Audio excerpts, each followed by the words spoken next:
In today's video, I'm going to go ahead and show you how to dramatically increase your chances of getting a rotational product manager role with a big tech company. My name is Rich. I'm the founder of Product Gym, and let's go ahead and cut to the chase.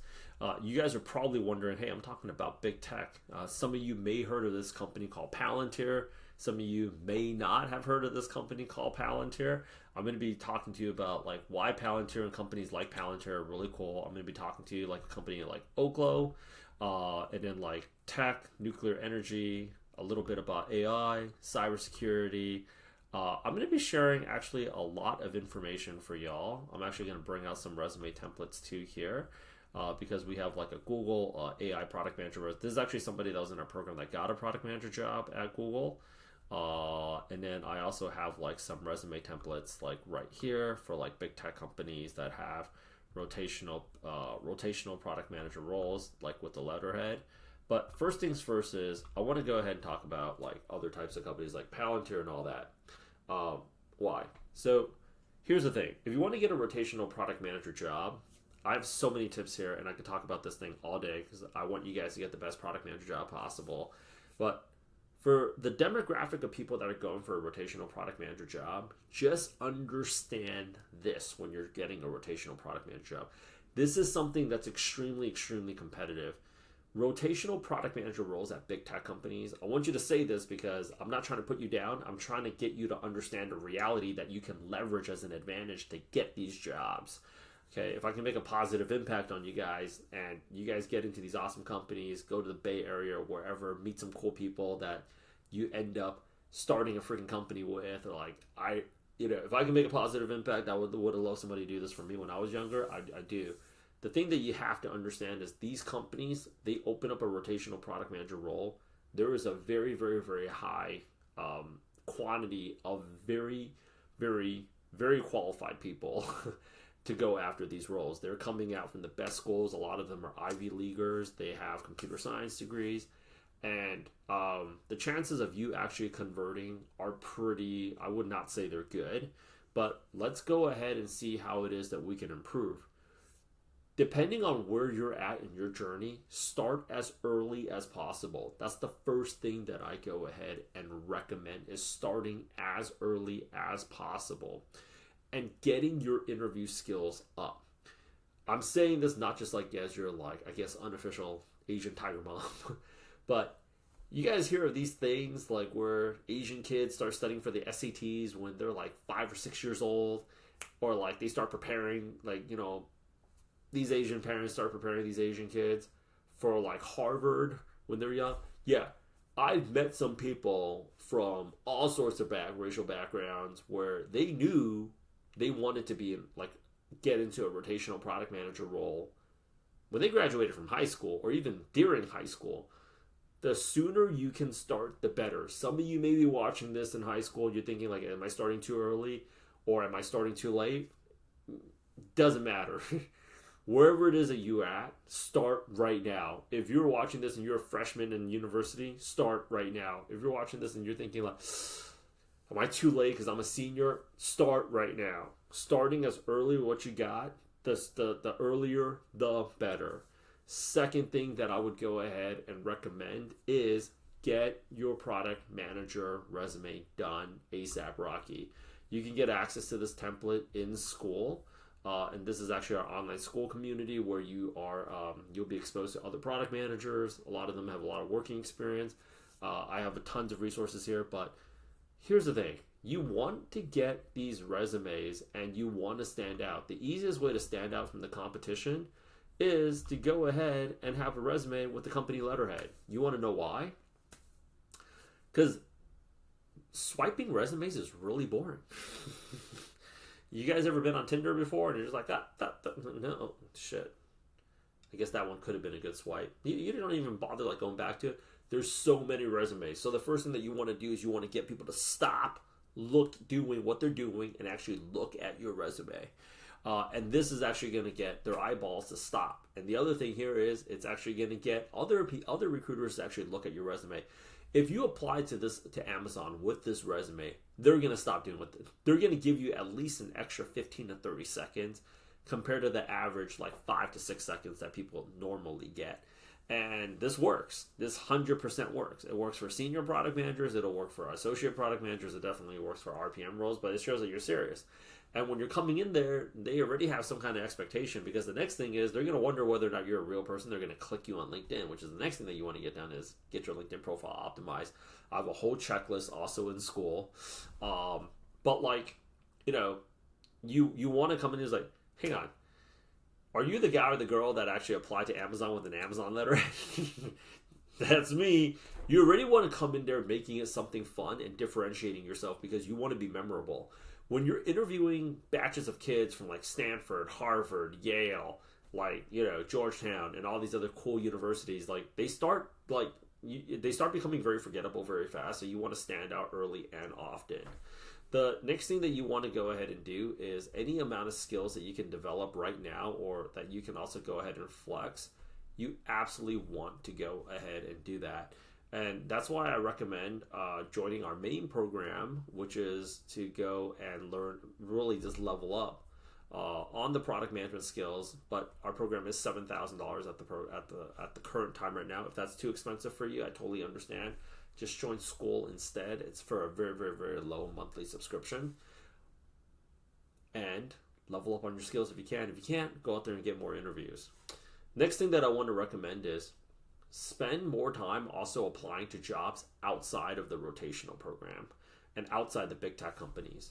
So these big tech CEOs, find out what other areas, like Peter Thiel right here, he is actually one of the original investors of Meta. He's also he also runs a company called PayPal. Which also owns companies like Venmo. He also has a stake out here in a company called Palantir. They build cybersecurity software and AI software for the U.S. military. Like, they just nabbed the $480 million contract earlier in 2024, and they just closed on another $619 million contract in December, right? Here's the thing.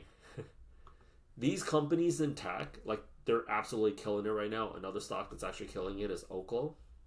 And it's a nuclear company that's backed up, which is why you want to subscribe to my YouTube channel right now, because I keep you basically aware of what's going on in the world of tech.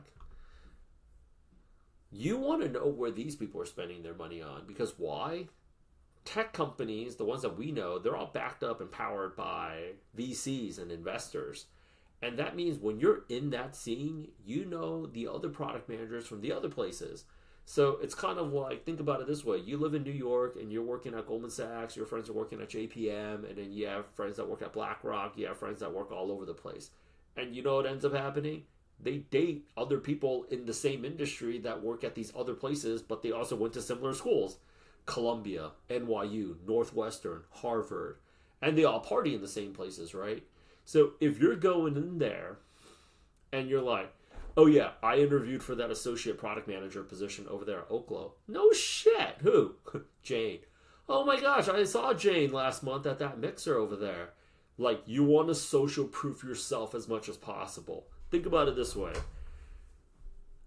When you are trying to go ahead and secure an investment, and let's just say you're hopefully you're playing this game for the long run, right? If you say one VC is behind you, hopefully you've heard of companies like SoftBank and Sequoia Capital, right?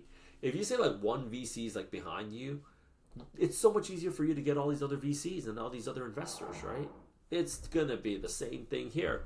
When you're able to go ahead and name drop, I would say another big mistake that a lot of rotational product managers make is like, they're like, I only want to work at Meta. Okay, what happens if it doesn't work out? Because that's also a very realistic possibility. You're not thinking negatively, you're thinking objectively like a product manager. A product manager operates his game or her game plan as if that is the best game plan. But they also have backup game plans just in case that game plan fails, because at the end of the day in product management, we are trying to achieve success. We're trying to move every available KPI possible to obtain success. So you have to think about those things like, okay, what happens if plan A fails? You go to plan B. What if plan B fails? And I hate to spoil it for you kids. Plan A is always going to fail. So what's plan B? What's plan C? What's plan D? What's plan E? You better have A, B, C, D, E, F, G all the way down to Z, because you're showing them, oh, well, this person here, we should definitely hire as an RPM here because they're thinking like a product manager. Last story of the day is interview early, often, and get as much training as you can and get involved in the community you can with our community if you can go out there and afford it.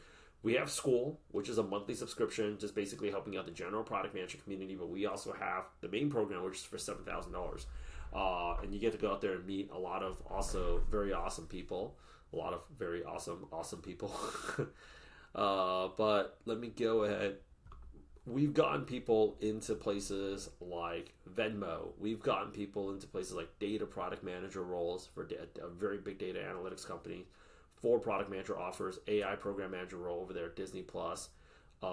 You name it, every shiny logo we have there. Like getting any type of social proof, like, oh yeah, I know Dan because I was part of the same program with him. And blah, blah, blah, blah, blah. Like anybody that can vouch for you is going to be very hot for you as well. So social proofing yourself. There's a lot of social engineering. Most people are like, well, I'm a hard worker, I'm a fast learner, and I'm a big fan of TikTok. So are all these people out here, right? The people that end up getting the job, you want to know why, is like they know people that are in there. That's one layer of getting in. Another layer is like, they're interviewing with other companies that are part of the same umbrella portfolio of companies as the mothership, the investor that's investing in all these other players, and they all know each other. So it's just like, so let's just say you don't know anybody that works at that company, but you're getting interviews at all these other companies. That's also hot, right? If you get like I'm not interviewing with you, but yeah, but I'm interviewing right now also with Airbnb. Oh, wow. Now all of a sudden it's like you're way hotter. The last story I'll leave you here with, and this is actually why you want to be in our community because there's so many other stories that I have, is other things that you also need to think about is like when you're interviewing is you want to save the best for last. So there is this video about a person that got into an MBA program. I'm just going to put this up here. Hopefully y'all just go out there and land at one of these roles. I'm rooting for all you rock stars. And it had a very clickbait title, which is, how did I get into Harvard MBA, but I did not get into Stanford? And he's like a former U.S. Army officer, did the tours out there. I think he was also Special Forces, scored off the charts, went to West Point, and he's trying to get into the best MBA program. So it's just like he's applying to all the top tier programs right there. And the first interview, he gets knocked out by Stanford, and his girlfriend is like, well, I guess we have to have some backup, just in case, like some safety options. What happens if you don't get into Columbia or like Yale or like Harvard or like, Wharton? That's a very legitimate reality. And he's like, no, like of course I'm going to get in. Like, stop thinking negatively. Is like, I mean, would you go to combat with that type of mentality? And he's like, no, you're right. So guy was interviewing with, like, not to say UCLA is a bad school, but like UCLA, USC, Berkeley, University of Washington. And the more that he was interviewing with all these schools, it just so happens that Harvard was at the tail end. But by the time he got to Harvard, he just crushed that interview because at first it's like, you just don't even know how to go out there and operate. So, if you had our training, we can definitely level you up before that. But let's just say you don't. Even if you did, you still need some real sparring practice, right? Mock interview is one thing. It's kind of different when you're doing it live. You want to get some of that experience beforehand before you interview with the majors. So you want to save the best for last. Interview for internships at the no-name startups. Heck, if somebody's hiring for a free product manager internship at some startup that's got no seed money at all, and they say, we're revolutionizing the way people buy coffee, or we're creating a new dating app.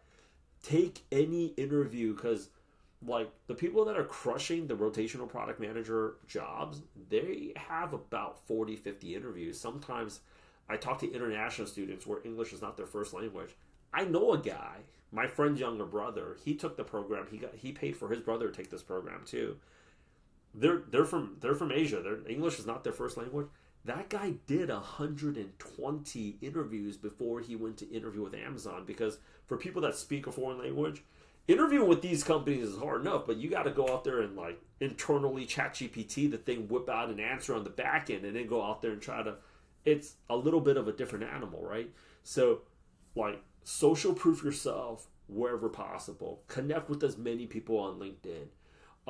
If you know anybody in there, I mean, especially through our program, that's great. But if not, you need to have interviews with all these other tiered companies. Utilize a branded resume.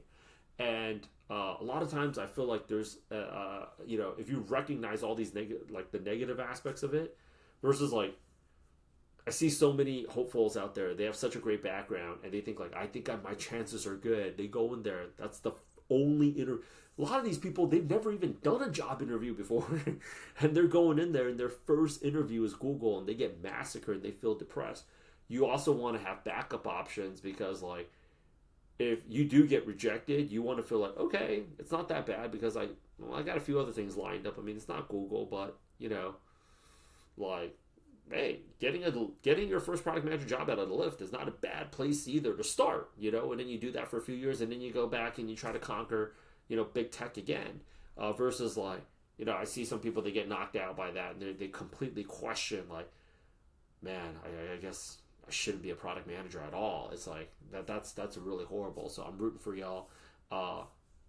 Join our program if you want to get yourself the best chances of rotational product management. It's actually a lot like getting a product manager job, but like, yeah, people don't have a really good game plan for it. And build up as much of that social network as possible. Do the unconventional things because there are people, and here's the other thing.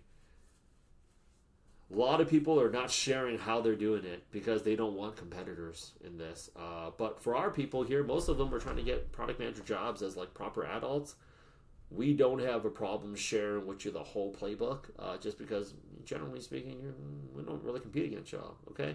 My name's Rich. I'm the founder of Product Gym. Looking forward to speaking with you very, very soon. Or one of my team members is equally as qualified to talk to you as much as I am. Talk to you later.